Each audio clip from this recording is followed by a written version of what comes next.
fréquence protestante.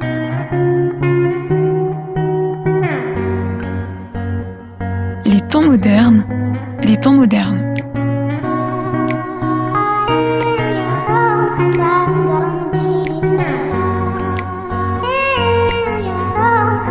Laurence Roufouillet.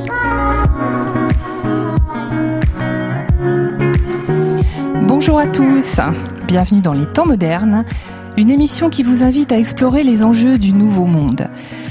Vous le savez, une fois par mois, notre ambition avec les temps modernes est de vous apporter des éclairages d'experts et des approches éthiques sur tous ces sujets qui pourraient broyer l'individu si l'on y prenait garde. Alors c'est déjà la dernière de notre saison, la dernière avant l'été. Cette année, on a beaucoup parlé travail, ce sera encore le cas pour cette édition. En effet, au cours de la semaine du 14 au 18 juin, s'est déroulée en France la 18e semaine de la qualité de vie au travail, dont le thème était « Travailler ensemble ». Alors un sujet bien d'actualité après des mois de chômage partiel ou de télétravail, mais qui reflète aussi parfois une autre réalité, travailler à plusieurs, ça n'est pas toujours si simple et ça peut même générer des conflits. Si les ressources humaines sont désormais bien implantées dans les entreprises et dotées d'outils performants, il existe maintenant de nouveaux intervenants extérieurs, véritables pacificateurs dans les situations de conflit au travail, ce sont les médiateurs en entreprise. Nous en recevons 2 aujourd'hui sur notre antenne pour partager autour de l'intérêt de la médiation pour l'entreprise employeur comme pour le salarié. Nos invités vont témoigner de leur expérience dans le monde du travail et des circonstances où la médiation peut agir en prévention, tout comme en réparation pour que le respect de l'humain reste au cœur de la relation au travail. Je vous présente donc aujourd'hui nos invités, Caroline Jaillet et Benoît Lassara. Bonjour, bienvenue. Bonjour. Bonjour Laurence. Alors, j'ai dit que vous étiez des pacificateurs, presque des casques bleus pour les relations au travail. Donc, on va parler spécialement aujourd'hui de la médiation dans le cadre de l'entreprise. Mais le terme médiation est très utilisé de nos jours. On a l'impression qu'on essaye de faire de la médiation un peu pour tout. Récemment, on a entendu parler des médiateurs de lutte anti-Covid. On parle aussi parfois de la médiation familiale. Est-ce que vous pourriez définir ce que c'est que la médiation et peut-être ce qu'elle n'est pas, avec quoi il ne faut pas la confondre? Lequel de vous deux a envie de commencer sur ce sujet? Caroline, peut-être? Volontiers, merci. Bonjour à tous.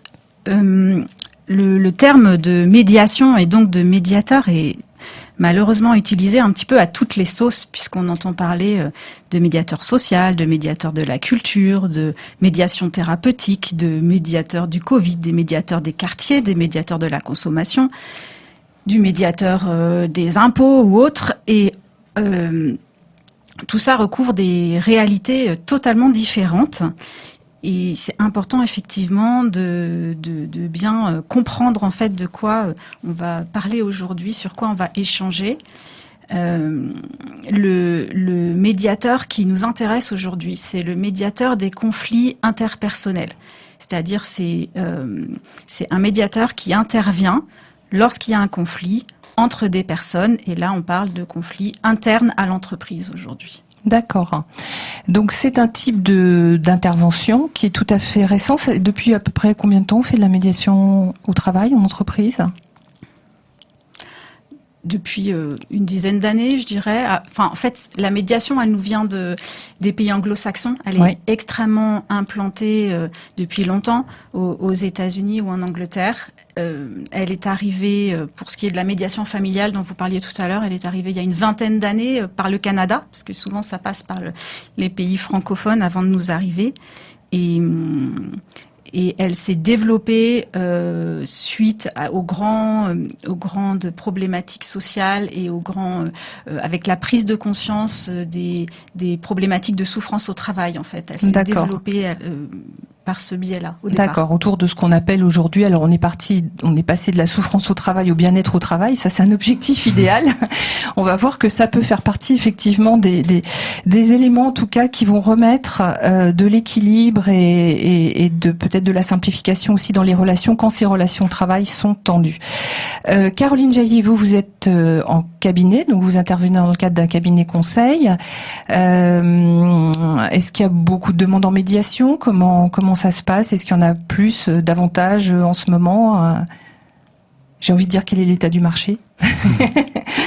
Il y a beaucoup de freins, je pense, dans la culture française à la médiation. Donc c'est en train de... Alors Benoît me complétera s'il veut compléter, mais je pense que c'est progressivement en train de se démocratiser, mais c'est encore pas évident. Les freins sont à plusieurs niveaux, mais c'est déjà difficile de reconnaître qu'on a des conflits dans l'entreprise, aussi bête que ça semble, puisque dans tout système humain, par définition, il y a des conflits. Mais bon, il faut déjà le voir, l'accepter, et puis reconnaître que quand on est partie du système, on n'est peut-être pas la meilleure personne pour aider à le résoudre. Et donc, tout ça fait que la médiation se connaît de plus en plus, se développe, mais reste encore, à mon sens, trop marginal par rapport à d'autres interventions, et surtout intervient trop tard, souvent. C'est-à-dire que c'est vraiment quand on a tout essayé, le conflit est déjà tellement bien installé que voilà, ça arrive souvent trop tard pour être vraiment efficace. D'accord, donc on verra comment on peut se positionner peut-être aussi un peu plus dans la prévention.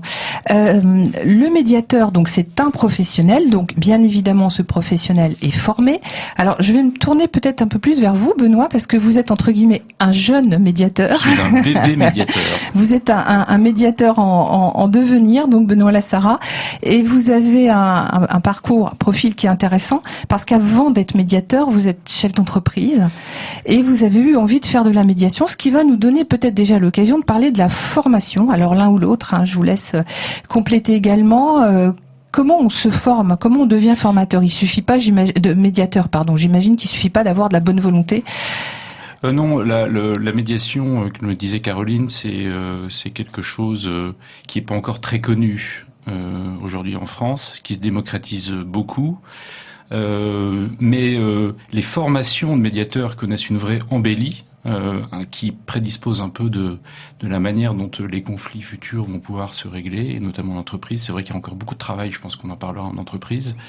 Comment on se forme, il y a vraiment une formation importante à avoir pour pouvoir comprendre qu'un médiateur, c'est pas quelqu'un qui va apporter des solutions déjà. Vous disiez qu'est-ce qui définit un médiateur ? C'est surtout pas quelqu'un qui va apporter une solution.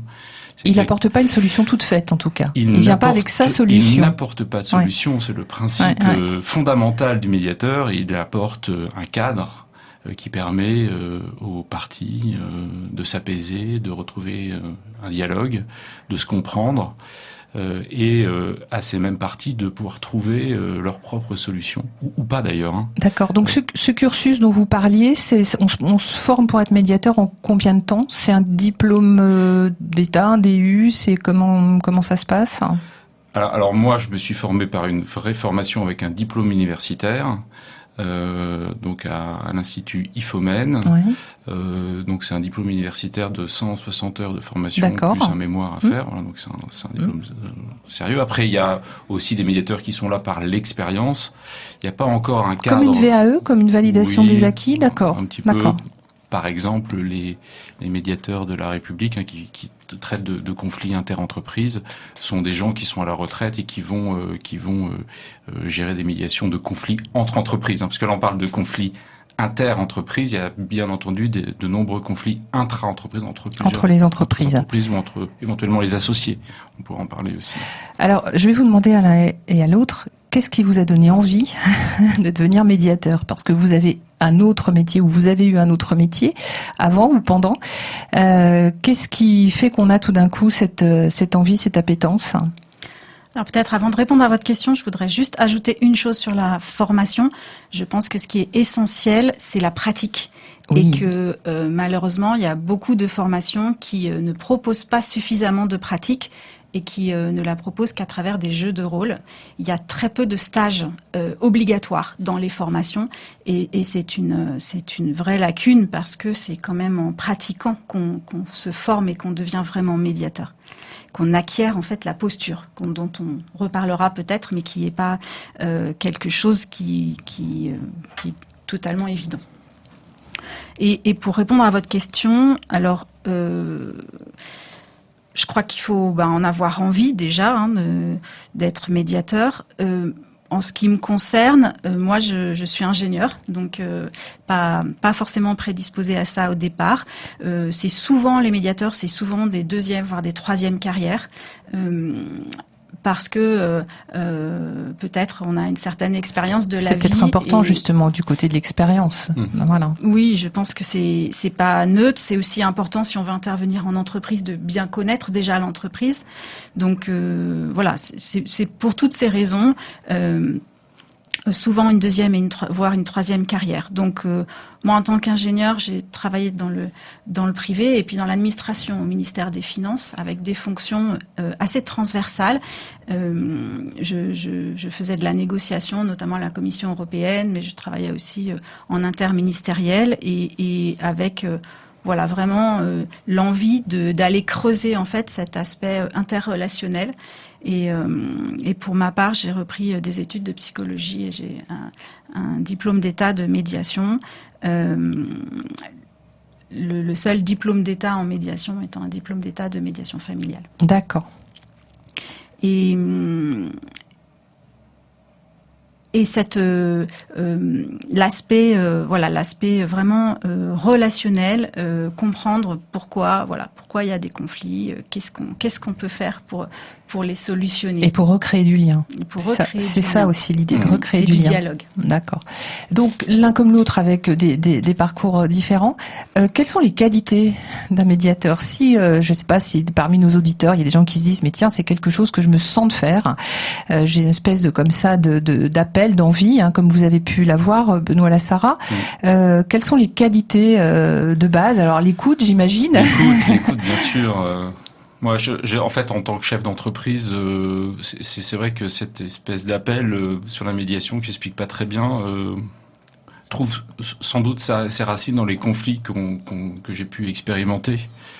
On a pas mal. Qui sont un peu inévitables au travail, ça fait partie de la vie de l'entreprise. Ouais. Souvent, on peut régler des choses par des salariés, par exemple moi dans mon entreprise qui sont partis. Alors vous avez fait une rupture conventionnelle, les choses se sont pas si mal passées, et pourtant vous vous dites on aurait pu faire les choses autrement. Ça laisse une sensation d'inachevé. Un peu. Ouais, quelque chose, un peu un goût amer. Voilà, un peu un goût amer. Alors ok, les choses sont réglées, sont signées, mais en fait, est-ce que vraiment on a été jusqu'au bout des choses, de l'écoute, de la manière dont on peut régler les choses, et puis aussi des modalités, parce que les ruptures peuvent être un peu directes, alors qu'on aurait pu laisser le temps aux personnes de s'exprimer, ou même de partir, parce que les départs dans l'entreprise, c'est pas forcément une mauvaise chose non plus. À un moment, les entreprises... C'est la vie de l'entreprise, voilà, ça fait partie. Donc il faut aussi accepter ça. Après, il y a le comment. Voilà, donc l'écoute, et j'ai trouvé aussi pas mal de similitudes entre le rôle un peu de chef d'entreprise et de médiateur. Il y a une écoute, mais il faut avoir l'intelligence de la situation très très rapide. Il faut savoir prendre des décisions, alors pas sur la solution, comme je le disais, mais sur le cadre. Comment on parlera du cadre tout à l'heure et de la méthodologie. Comment on peut le faire changer rapidement. Et puis voilà, donc ça me semble l'écoute, la prise de décision rapide me semble des éléments très importants. Je pense qu'il y a une chose aussi qui est essentielle, c'est pour moi en tout cas, c'est la confiance dans les personnes qu'on rencontre, dans le fait qu'elles ont leurs ressources, elles ont leurs propres solutions et qu'on va les aider à faire émerger ces solutions, mais elles sont compétentes en fait, elles ont cette capacité. Elles l'ont oublié peut-être. Parfois elles l'ont oublié parce qu'elles sont prises dans un conflit et c'est ça que fait le conflit, il déshumanise aussi. Mais on va leur redonner cette capacité d'action, ce pouvoir d'action qui va aussi, à travers leur responsabilisation, leur permettre d'élaborer leurs propres solutions. Et il me semble que le médiateur, c'est quelqu'un qui, à la fois, n'aime pas le conflit, mais en même temps, n'en a pas peur. ce qui est c'est pas intéressant. si évident. Ouais, c'est intéressant parce que souvent on a tendance à contourner le conflit et au final les solutions sont pires que ce qu'on a essayé d'éviter. Caroline, tout à l'heure vous parliez de la posture, puisqu'on parle des qualités. Comment vous définiriez cette posture du médiateur ? Alors, c'est intéressant parce que c'est une posture très particulière dans le sens où c'est ce que disait Benoît tout à l'heure, hein, le médiateur n'apporte pas de solution. Et si vous regardez autour de vous, et d'ailleurs on est tous un petit peu comme ça, quand on a un problème, on aimerait bien qu'on nous donne la solution. Et en fait, le médiateur ne va surtout pas apporter la solution et c'est pas toujours facile. Donc ça nécessite vraiment une retenue et une confiance dans les personnes qu'on peut accompagner. Donc déjà, ne pas être un expert de la situation, parce que si on est un expert de la situation, on a tendance à donner notre solution et ça ne fonctionne pas. Ça, c'est intéressant, c'est-à-dire c'est presque mieux d'intervenir dans des secteurs qu'on ne connaît pas. Oui, c'est-à-dire que nous, on a un savoir-faire, on a un savoir-être, on a un savoir-faire sur le cadre, sur le processus, mais pas sur le fond du problème. Sinon, vous êtes Ah oui, pas sur les aspects techniques du problème. Voilà, par exemple. sinon vous êtes un conseiller, vous êtes un expert, vous allez chercher, si vous avez un problème juridique, vous allez chercher conseil auprès d'un avocat. Mais si vous avez un problème de relation, disons que si le médiateur a une compétence, il a une compétence sur la relation, mais pas sur le fond, l'aspect technique du problème. Et là, il va permettre aux personnes de trouver leur propre solution. Et c'est assez particulier, cette posture-là. Et ça prend du temps à acquérir. C'est la raison pour laquelle c'est indispensable de se former. Donc on se forme déjà à l'écoute, effectivement, la vraie écoute active où on est vraiment entièrement avec la personne qui parle et avec chacune des personnes qui parlent. C'est-à-dire qu'on parle de multipartialité, on peut être entièrement avec chacune des personnes. D'accord. Benoît, vous vouliez compléter? Oui, je suis tout à fait d'accord. Et même si vous intervenez sur le fond ou sur les solutions, même de manière non verbale,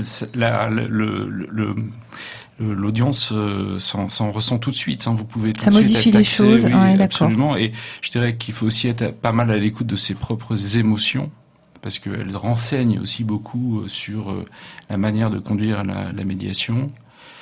Oui, parce que j'imagine que comme dans tout accompagnement, il y a des choses qui résonnent. Ça résonne forcément avec soi-même. Donc dans cette posture, il y a de la distance. Il ne faut pas que ses propres émotions prennent le dessus. Bien évidemment, oui.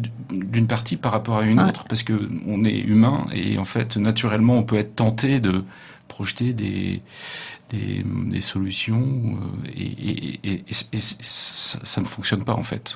C'est ça qu'il faut éviter. Donc c'est assez compliqué et je pense que, alors moi je suis, comme je vous disais, très novice, mais c'est assez compliqué d'être à l'écoute de ses propres réactions pour pouvoir servir efficacement la médiation.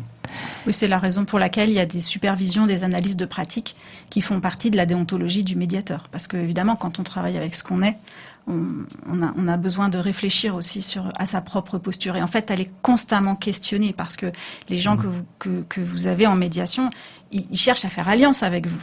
Donc, évidemment, on peut faire alliance avec l'un, mais dans ce cas-là, on fait alliance avec l'autre et on maintient l'équilibre. C'est ça qui est pas toujours simple et qui est essentiel. Donc, je parlais de multipartialité. Le médiateur, il est neutre aussi. Il n'a pas de projet pour les personnes. C'est un petit peu ce que je disais tout à l'heure. Il va pas conseiller. Alors, il peut donner des idées, il peut ouvrir des portes. Il peut peut-être il peut amener des solutions, mais dans ce cas-là, il va en proposer plusieurs.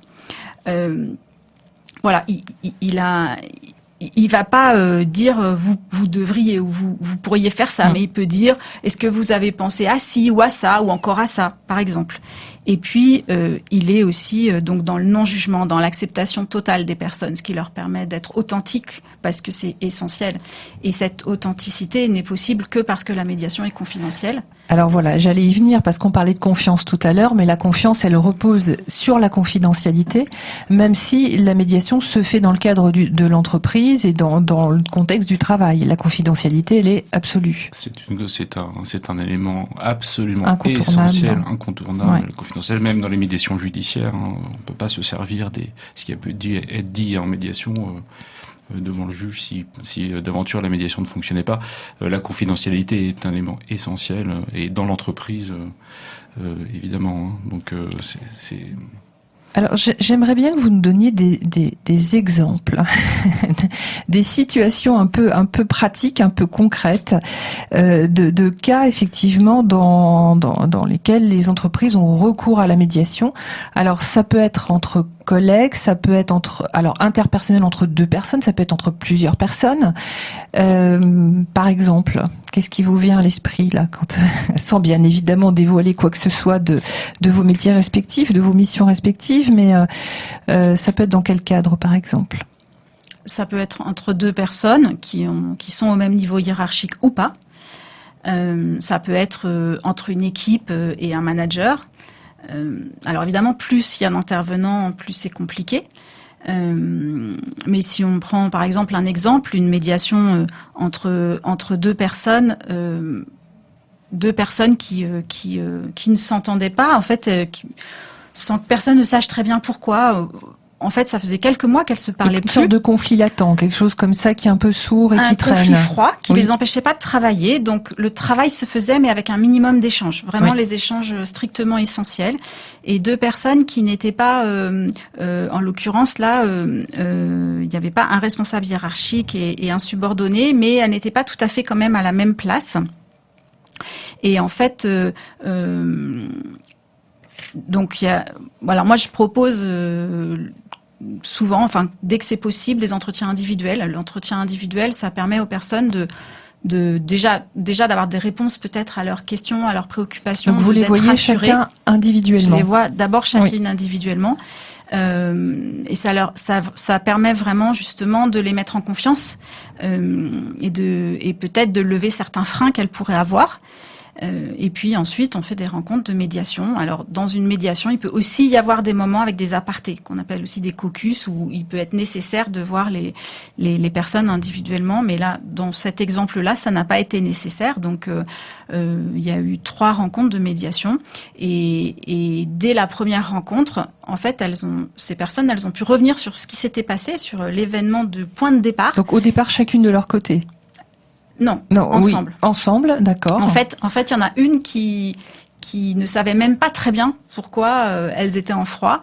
Et le fait de pouvoir juste se dire, voilà ce qui s'est passé, voilà comment ça s'est passé pour chacune. Donc, dans cet exemple, Caroline, par exemple, en votre présence. Au départ, vous les avez vus individuellement. Ensuite, il y a eu 3 rencontres en votre présence. De médiation. Et là, les choses l'abcès s'est crevé finalement. Très rapidement. Ouais. En fait, dès la première séance, elles ont pu partager ces personnes l'une avec l'autre leur histoire et réaliser et comprendre ce qui s'était passé pour chacune et finalement retrouver un dialogue et les séances suivantes ont permis de recréer le lien, de voir comment elles allaient faire pour travailler ensemble et puis de se rendre compte aussi, c'était assez intéressant de voir l'effet que pouvait avoir la résolution du conflit entre ces deux personnes-là sur le reste de l'équipe et comment les autres en fait se sont sentis un peu trahis pour certains parce que ils avaient chacun leur champion et là leur champion subitement se mettait à se reparler, avait l'air de s'entendre. Ah oui, donc ça avait créé des clans. Il y avait vraiment des clans. D'accord, il y avait des clans. Parce que ça faisait plusieurs mois que la situation durait et il y avait des clans qui s'étaient créés. Donc c'est vraiment quelque chose qui peut créer une inertie au travail. Hein. Ah, complètement. En dehors de l'ambiance qui est pas terrible, mais je veux dire sur l'efficacité. Alors on parlait tout à l'heure avec Benoît de l'intelligence de groupe, justement cette intelligence collective. Là on perd beaucoup de capacités dans ces moments-là. Bien sûr, on perd de la motivation, on perd ça peut être très lourd pour l'entreprise.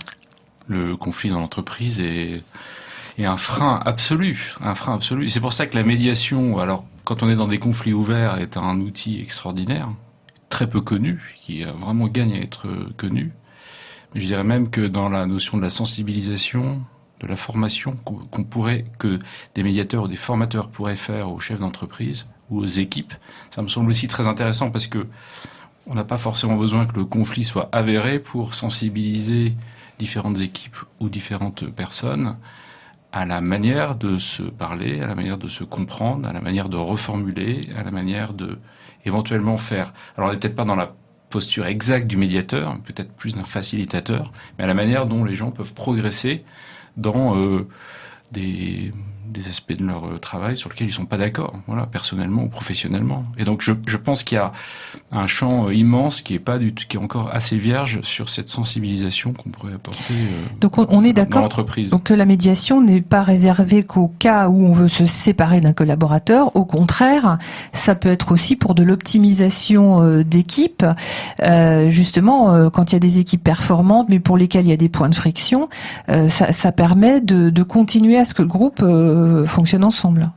Oui, complètement. Et c'est bien ce que je disais au début, c'est que malheureusement, on a encore tendance à appeler le médiateur trop tard. Alors, si on y reviendra peut-être, mais s'il doit y avoir une rupture du contrat de travail, ça a encore un intérêt parce que ça permet quand même de se dire les choses. Mais évidemment, et de se séparer en bon terme. Et de se séparer. Oui. En meilleur terme possible. Voilà. On y revient.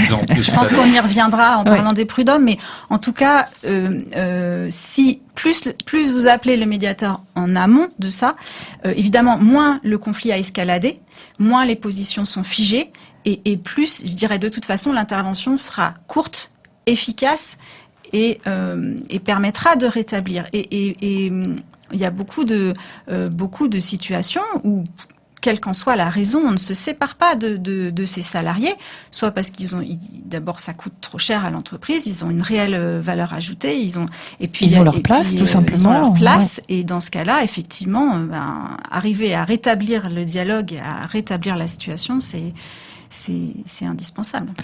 Alors moi j'aimerais savoir donc cette médiation, elle peut être à l'initiative de qui ? Est-ce que c'est uniquement l'employeur qui va aller solliciter un médiateur extérieur ou interne, d'ailleurs, même s'il est tout à fait indépendant? Est-ce que ça peut être à l'initiative du salarié? Ça, je pense notamment à ceux de nos auditeurs qui nous écoutent et qui se disent, bah tiens, ça fait un moment qu'il y a un truc qui traîne dans mon service, ou tel manager, c'est un peu compliqué, il y a effectivement une relation qui est un peu compliquée ou un peu cash. Ça peut être à l'initiative de qui? Des deux? Je pense que dans le cas général, c'est plutôt l'initiative de l'employeur, mais ça peut bien entendu être à l'initiative de n'importe quelle des parties, tant qu'elle est sensibilisée, ouverte, et que tout le monde a une écoute autour de la médiation. Donc la médiation, par définition, offre toujours un cadre très souple. Voilà, donc tout est le bienvenu. Tout est envisageable. Si je suis salarié dans une entreprise, qu'en ce moment c'est difficile pour moi, ou que ça fait un moment que c'est compliqué, mon meilleur interlocuteur pour en parler, c'est le responsable des ressources humaines, a priori. Oui. Ça dépend des entreprises, mais souvent, oui. Alors souvent, le médiateur, effectivement, est saisi par un DRH, mais ça peut être un directeur d'entreprise. Ça peut arriver, ou ça peut être conseillé, recommandé par le CSE, par le médecin du travail. Alors le CSE, on peut peut-être redire ce que c'est, le comité... Non, c'est le CSN maintenant. Non, c'est CSE. CSE, c'est vraiment le CSE, comité c'est l'ancien social... CHSCT. C'est ça, c'est la fusion des... Alors je suis désolée, on est dans les acronymes. C'est la fusion des comités d'entreprise et ce qu'on appelait avant les CHSCT, les comités hygiène et sécurité des conditions de travail, quelque chose comme ça, à peu près. Donc c'est un super CE, c'est un super comité d'entreprise dans lequel il y a notamment les représentants du personnel, mais pas que. Tout à fait. Voilà. Souvent, les médecins du travail aussi, si je dis pas de bêtises. Alors je ne sais pas s'ils font partie du CSE, mais ils peuvent être consultés aussi de façon indépendante. Donc quand il y a des situations de souffrance au travail, c'est souvent, effectivement, ça arrive souvent par ces biais-là.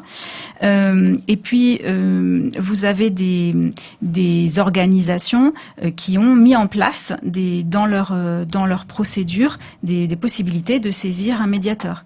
Donc par exemple à l'OCDE, qui est une organisation internationale qui a son siège à Paris, vous avez des médiateurs qui sont des médiateurs externes agréés, et n'importe quel salarié en situation difficile peut aller consulter le médiateur, aura au moins un conseil qui est référent déjà pour l'institution pour le coup. Voilà, ouais. et avec qui il verra s'il met en place une médiation ou pas.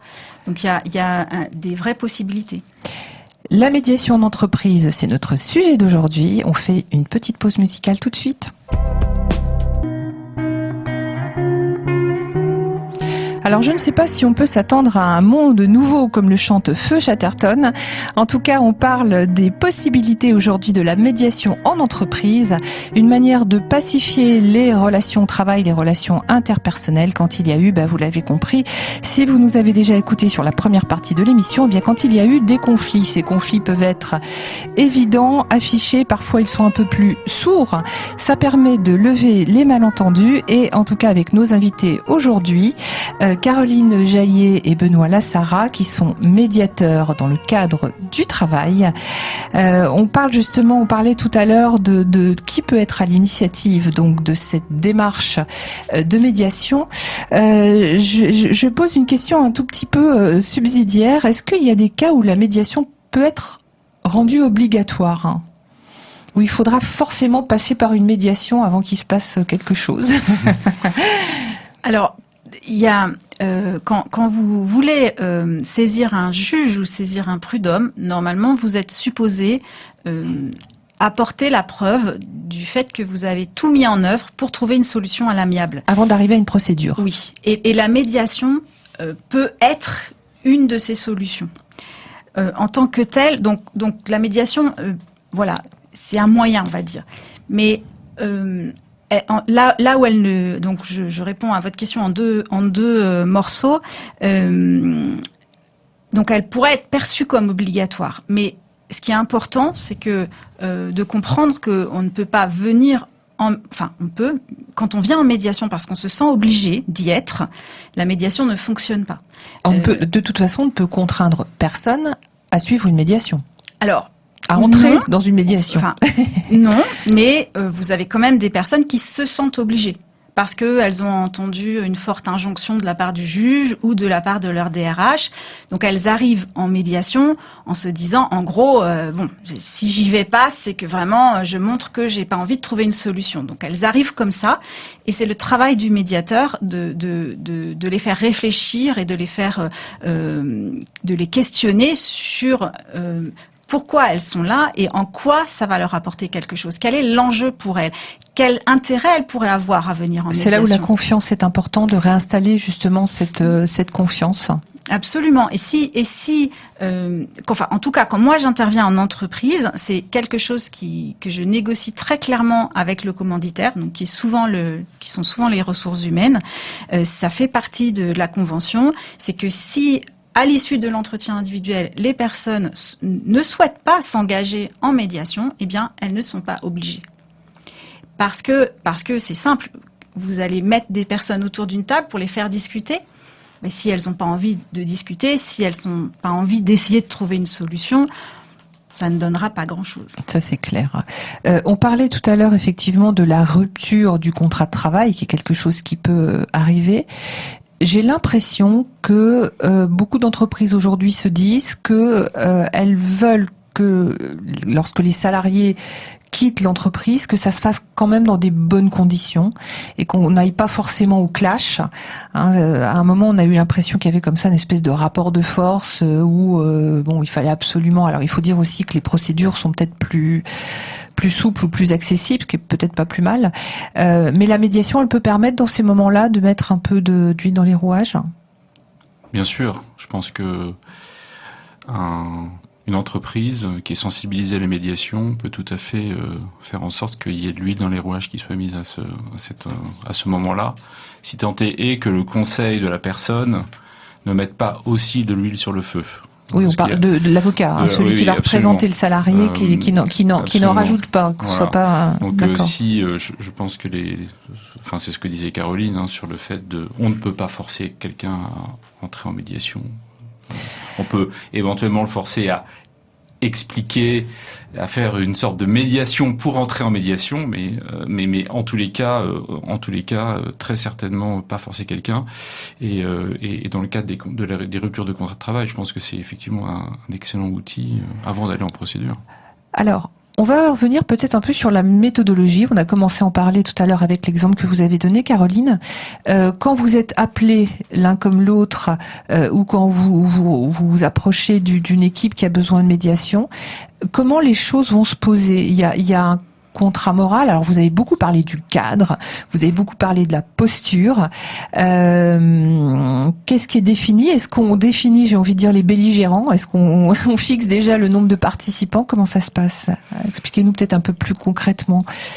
Alors déjà, il y a un premier entretien avec la personne qui sollicite le médiateur pour essayer de comprendre, quelle est la situation. Donc c'est ce que vous appelez le commanditaire. Le commanditaire. Voilà, le commanditaire. En général, c'est la D'accord. personne qui va financer. Souvent, donc, le RH. Donc déjà, essayer de comprendre de quoi il retourne, avec autant qu'on peut avoir les informations suffisantes, réfléchir. Est-ce que vraiment la médiation c'est la meilleure voie d'action possible? Est-ce que on la prend pas comme alibi? Est-ce que le médiateur est pas là juste pour servir de prétexte? Pour servir de prétexte. Est-ce que en fait le problème est pas ailleurs? Si par exemple vous avez une organisation qui est très maltraitante pour ses salariés, peut-être c'est pas la médiation qu'il faut envisager, c'est autre chose. Donc déjà c'est un premier entretien qui est essentiel, et il est essentiel donc déjà pour ça, pour définir est-ce que vraiment la médiation est la bonne solution, et puis ensuite pour clarifier et préciser avec le commanditaire dans quel cadre elle aura lieu cette médiation, effectivement. Alors c'est sur le lieu de travail ou c'est à l'extérieur? Alors très concrètement, ça va dépendre. D'accord, mais les deux sont possibles. L'important, c'est que ce soit confidentiel. Donc, si c'est sur le lieu de travail, ça peut se faire si on a une salle isolée où on est sûr que personne n'écoute aux portes, qu'il n'y a pas assez. Vous savez, une de ces grandes salles complètement vitrées où on peut pas avoir un paperboard, par exemple, sans que tout le monde lise ce qu'il y a écrit sur le paperboard, ou qu'on entende des personnes, parce qu'il y a des émotions aussi en médiation, donc il faut que les émotions puissent s'exprimer. Ou que d'autres salariés puissent voir. Voilà. Donc dans l'idéal, ça peut être une bonne option de le faire à l'extérieur, effectivement. D'accord. Donc, vous rencontrez d'abord individuellement les protagonistes, j'ai envie de dire. Oui. Alors déjà, je disais, on va définir avec le commanditaire, on va lui faire signer une convention. Souvent, c'est lui qui va. Alors souvent, ça a déjà été évoqué auprès des personnes concernées. En fait, elles ont demandé, soit on leur a proposé, elles ont plus ou moins accepté le principe. Donc voilà. Mais encore une fois, il y a des entretiens individuels qui vont vérifier ça. Et donc après, moi je leur fais signer, une fois qu'elles ont accepté la médiation, un engagement en médiation. Là, aux personnes ça, ce sont les participants entre guillemets. D'accord. Donc c'est une sorte d'engagement moral, oui, enfin c'est une charte, enfin je sais un pas. Engagement. C'est même des conventions qui peuvent être signées. D'accord. Je ne sais pas si vous faites signer, Caroline, aux parties, mais. Oui, c'est-à-dire un engagement déjà au minimum à la confidentialité. Bien sûr. Et sur le fait qu'elles ont bien compris ce que c'était que la médiation, qu'il y aura pas d'éléments qui sortiront, sauf ce sur quoi elles sont d'accord pour aller exprimer à l'extérieur. Après, vous parliez du périmètre. Le périmètre, il peut se définir avec les personnes aussi, c'est-à-dire que on peut se rendre compte que peut-être on n'a pas toutes là les personnes qui ont le pouvoir. Si les personnes qu'on pressent au départ, en fait, on se rend compte qu'en discutant avec elles, le problème, il est ailleurs et qu'elles n'ont pas le pouvoir sur ce problème-là, il n'y a pas de médiation, ou alors il faut faire rentrer quelqu'un d'autre dans la médiation. D'accord, qui accepterait de rentrer, entre guillemets, dans le tour de table. Donc, après cette première évaluation, finalement, donc débute des entretiens. La médiation. D'accord. La médiation, donc avec les personnes, les participants, c'est-à-dire les parties prenantes qui ont été identifiées comme ayant un problème sur lequel elles ont un pouvoir, parce que c'est ça la médiation. C'est si encore une fois, si elles sont là, la capacité de le faire évoluer. Alors la capacité et voilà, oui, la capacité de le faire évoluer. Donc un pouvoir. Et si dans les solutions qui sont trouvées en médiation, on se rend compte que certaines des solutions ne dépendent pas que d'elles. Là, effectivement, on peut aussi faire venir quelqu'un, par exemple, si la solution, je sais pas, c'est d'aller engager une formation, par exemple, on va faire intervenir un RH qui va pouvoir dire OK pour financer la formation, par exemple. Donc là, ça fait déjà presque partie des solutions. Donc, à l'issue de ces différentes médiations, en général, il y en a. Alors, évidemment, j'imagine que c'est difficile de faire des moyennes, mais c'est entre. Tout à l'heure, vous parliez 3, ça peut aller jusqu'à 5, 10, je sais pas. On va rarement dépasser 5. D'accord. Mais encore une fois, ça dépend de la situation et du nombre d'intervenants l'idée, c'est alors déjà que chacun puisse exprimer son ressenti, ses besoins. Ça, souvent, c'est déjà la première séance, elle sert à ça. En gros, elle sert à exprimer des choses. Et ensuite, donc, entre guillemets, on vide son sac. Un petit peu. C'est un peu ça. D'accord. Et entre la première et la deuxième séance, on digère aussi tout ça. Et j'imagine que le médiateur est là pour faire en sorte qu'on vide son sac, mais de manière correcte. Voilà, acceptable, le médiateur entendable. Est là pour d'abord assurer un équilibre. Oui. De la parole, ne serait-ce que. Oui. Ouais. Mais même de l'espace. Oui. De la manière dont les gens sont bien ou ne sont pas bien. Il fait circuler la parole entre les différentes parties qui sont en conflit. Il est là pour éventuellement reformuler, pour être certain que les parties comprennent ce que viennent de dire l'autre partie. Et puis effectivement, les premières sessions, c'est pour vider son sac. Et le médiateur peut à ce moment-là aussi faire des entretiens particulier, peut-être pour préciser tel ou tel point, en faisant très attention de bien respecter le fait que si vous en faites avec une partie, il faut faire avec l'autre pour que ce soit équilibré. Voilà, pour que les choses soient très équilibrées. Très équilibré, qu'il n'y ait pas de sentiment d'injustice. Ce qui n'est pas l'impression que vous penchez plus d'un côté que de l'autre. Et quand vous dites vider son sac, pardon, oui, on vide son sac, mais pas de n'importe quelle manière. C'est ça. On le vide à partir de soi, c'est-à-dire en parlant depuis sa place, en disant en disant ce qu'on ressent, ce qu'on vit.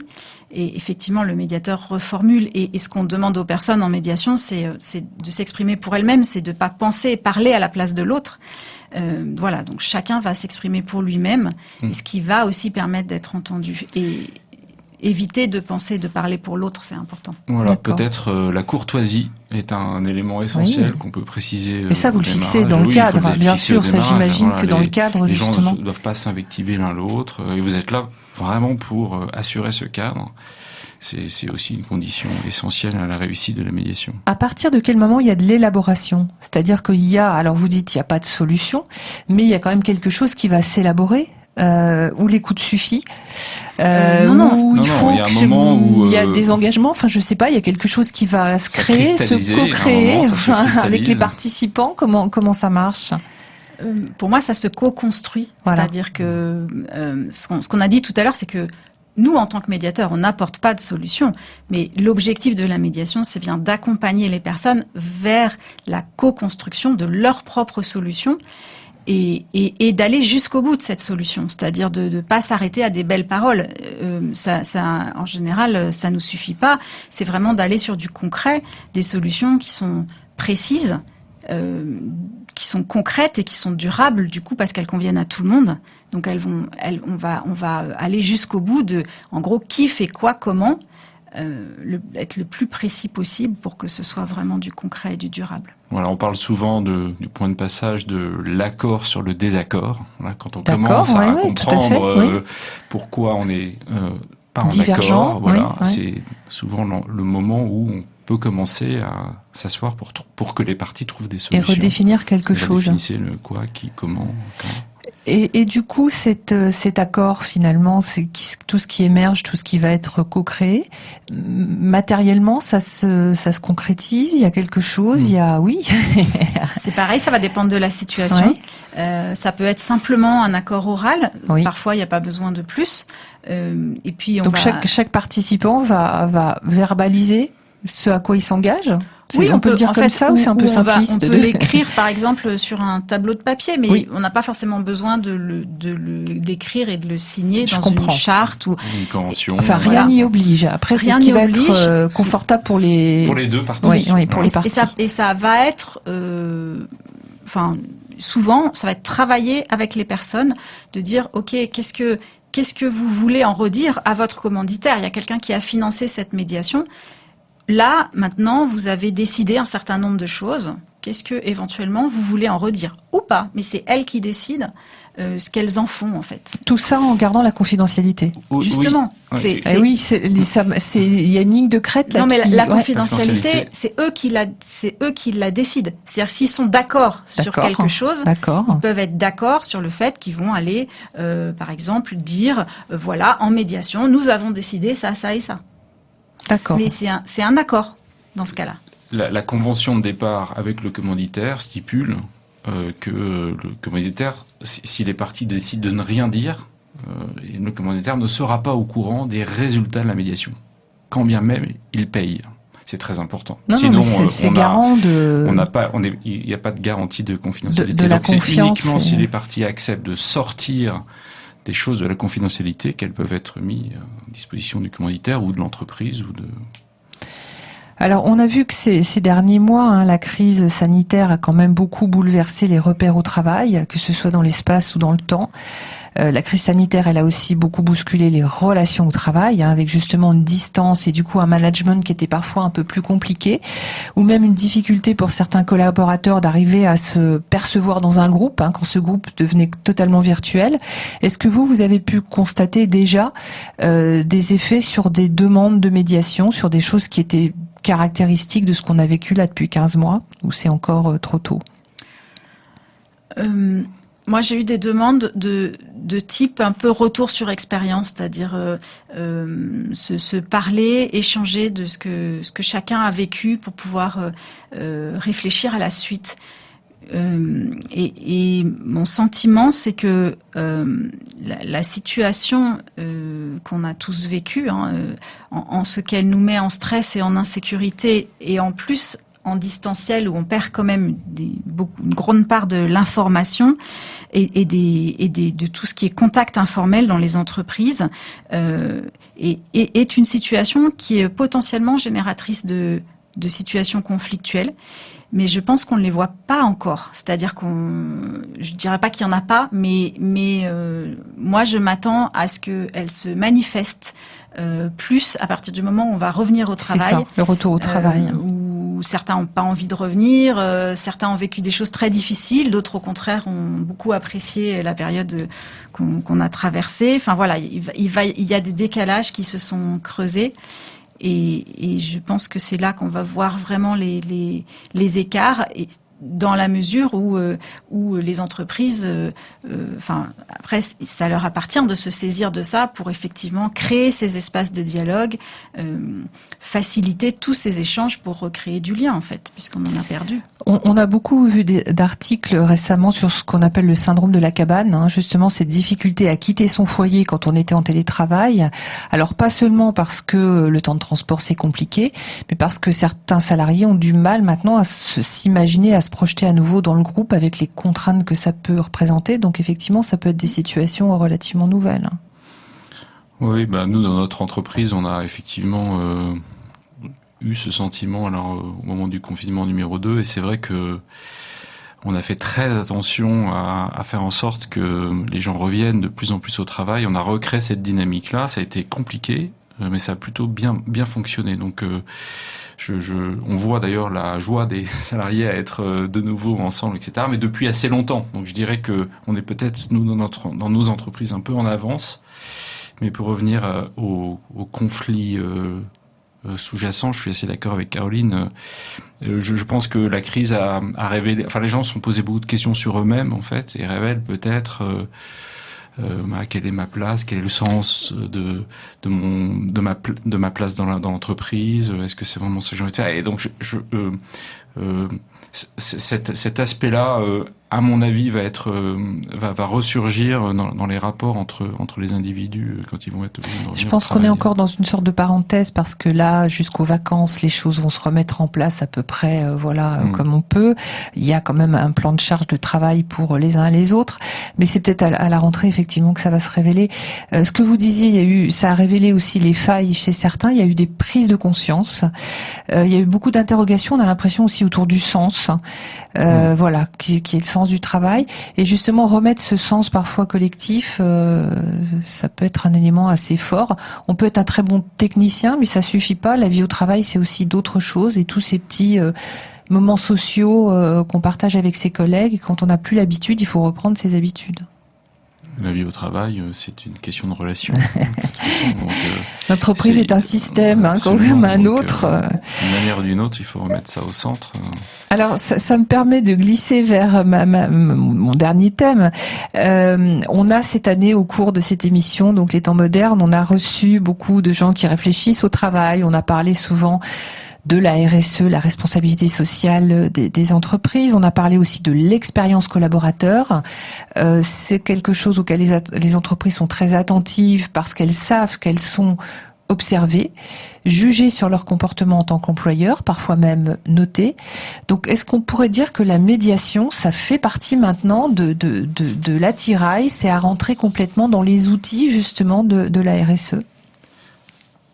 Alors moi, je pense que effectivement la médiation est un outil extraordinaire pour entrer dans les outils. Maintenant, comme on le disait en introduction, c'est encore très peu connu, c'est encore pas très bien compris. Donc il me semble, un travail de sensibilisation et de formation très important auprès des entreprises pour que ça rentre vraiment, que ce soit bien compris. Parce que quand c'est bien compris, merci pour cette émission, quand c'est bien compris, ça permet vraiment de comprendre qu'on peut régler tout un tas de problématiques, y compris quand les conflits sont pas vraiment avérés. Et ça me semble un outil extraordinaire. C'est un terrain pour l'entreprise qui est extraordinaire, même avant que les conflits ne surgissent, me semble-t-il. Oui, je pense qu'on y vient, on y vient de plus en plus. Et puis alors, les entreprises parfois contraintes aussi, parce que je voulais quand même aussi rappeler que donc l'entreprise de par le code du travail, doit prendre les mesures nécessaires pour assurer la sécurité et protéger la santé physique et mentale des travailleurs, et qu'on a plusieurs arrêts qui ont montré que sa responsabilité avait pu être engagée quand elle n'avait rien fait, alors que lorsqu'elle avait proposé une médiation, ça avait été pris en compte comme quelque chose de positif. Et puis l'autre chose que je voulais aussi vous signaler, c'est que on a un article aussi du Code de travail qui stipule qu'une procédure de médiation peut être mise en œuvre par toute personne de l'entreprise s'estimant victime de harcèlement moral ou par la personne mise en cause. Donc ça répond aussi à votre question tout à l'heure quand vous disiez est-ce que le salarié peut saisir, et malheureusement c'est quelque chose qui n'est pas connu ni des salariés ni parfois des DRH, alors qu'effectivement la responsabilité de l'entreprise peut être engagée si dans une telle situation la médiation n'a pas été proposée. Après, libre aux personnes de s'en saisir ou pas, mais au moins que ça leur soit proposé. On parlait tout à l'heure de peut-on obliger des salariés ou des parties à rentrer en médiation dans l'entreprise? Je crois que c'est aussi la responsabilité de l'entreprise d'aller proposer et en tous les cas d'expliquer de manière très claire à des personnes qui ne voudraient pas entrer en médiation qu'est-ce que ça peut leur apporter. Et je crois qu'il y a des expérimentations intéressantes sur le fait que on ne peut pas forcer, on l'a dit tout à l'heure, quelqu'un à entrer en médiation, c'est sa liberté absolue d'y rentrer ou d'y sortir.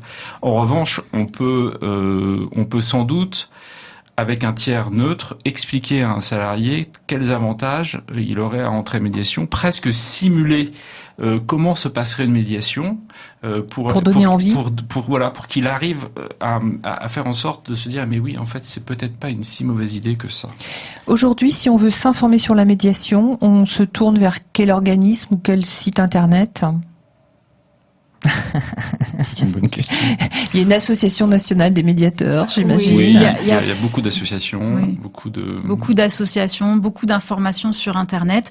Moi, si j'avais un conseil peut-être à donner, c'est chercher un médiateur qui effectivement a suivi une vraie formation, demandez-lui quelle est sa formation. Et quelle est sa pratique de médiation, son expérience, quelle est son expérience, ce que vous disiez tout à l'heure. Et puis après, il y a les cours d'appel aussi qui ont des listings, des listes de médiateurs qu'elles ont agréés, qui sont agréés par les tribunaux. Assermentés. D'accord, bien. Merci à tous les deux, en tout cas, pour ces échanges et pour cette émission. Une dernière émission avant l'été consacrée au travail, avant que vous vous reposiez, on espère. Et puis, on se retrouvera en tout cas à la rentrée pour les temps modernes. Si vous avez aimé cette émission, réécoutez-la ou faites-la surtout écouter à vos amis qui pourraient en avoir besoin sur le site de Fréquence Protestante, mais également, alors fréquenceprotestante.com bien sûr, mais aussi sur vos principales plateformes de podcast, donc les temps modernes. Passez un bon été et nous on se retrouve à la rentrée. Merci. Merci. Merci.